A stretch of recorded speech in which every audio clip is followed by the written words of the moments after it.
Hi, folks. This week we are reading a story by Joyce Carol Oates called Where Are You Going? Where Have You Been? Now, this is continuing on with our coming of age in the 1960s era, that period of time and what it was like to come of age then, and the specific concerns that were going on in terms of a new, more rebellious, but also more dangerous world. Now, this story is inspired by a real life series of events, and I think that's helpful context to get an idea of what Joyce Carol Oates had in mind while she was writing this story. Now, just to be clear, the real life situation and the situation in the story are two completely different things. But essentially, in 1964, there was this man by the name of Charles Schmidt. He was 22, and he was riding around with his girlfriend and another friend of his.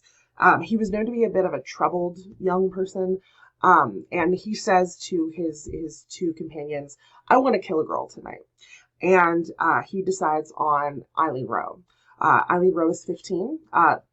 Allegedly, she had recently rejected the advances of another one of his friends.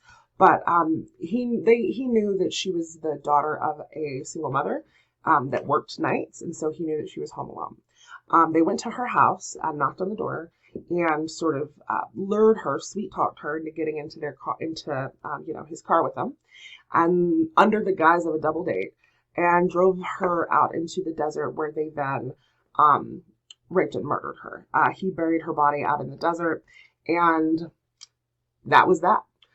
He, for several months, after that, was known to tell people, brag about it almost, and nobody went to the police. But he just went on living his life after that point. Now, eventually, a few months down the road, he sets his sights on another girl by the name of Gretchen Fritz. She was 16. She was the daughter of a wealthy sort of like doctor family, but she had just been expelled from school. So he's sort of got this pattern of finding these girls that have a little bit, that are a little bit more vulnerable. And he goes to her house and again knocks on the door, introduces himself as a knife salesman. And she sees straight through that. But they eventually end up dating. Now, at this point, Charles Schmidt is in his 20s. Gretchen Fritz is 16.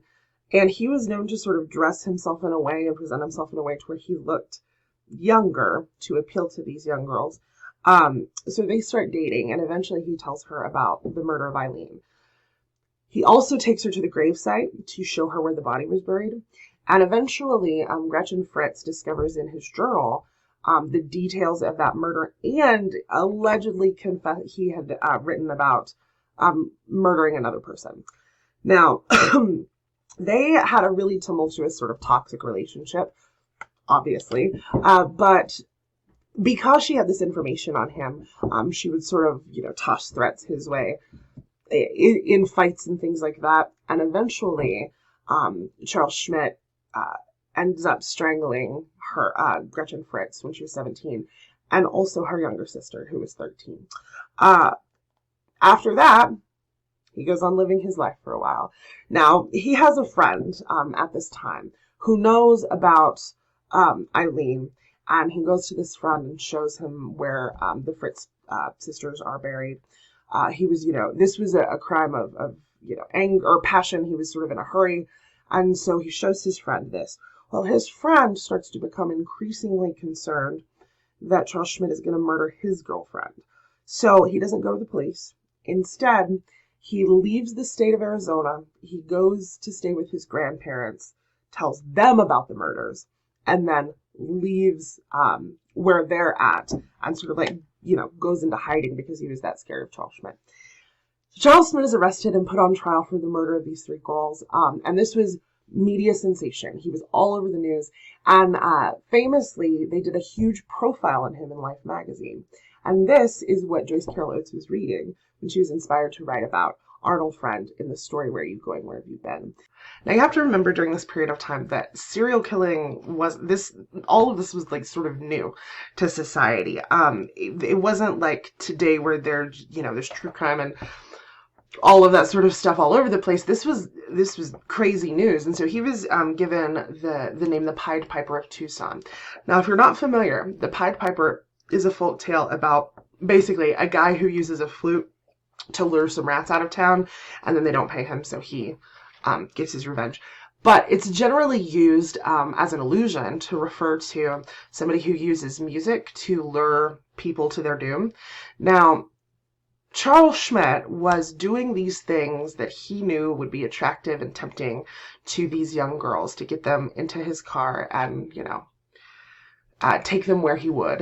And this is something that you might want to keep in mind as we're talking about symbol and figurative language, is this idea of using sweet talk and the car and the fun and the freedom and the rebellion that was so attractive during this period of time, using that as a mechanism for evil and committing evil acts. So again, these are two completely different situations, but you want to think about how that idea that there could be this evil out there that was preying on vulnerable, sort of innocent, naive young girls. There was this evil out there that was just hiding in plain sight, that was, living his life. And looking at the idea of what evil looks like and how evil moves throughout the world in this changing time of rebellion and youth and all of that. If you're interested, some of you may be true crime folks, Charles Schmidt was convicted and sentenced to death in Arizona, but a couple of years after that, they actually repealed the death penalty, and then his sentence was commuted to 50 years.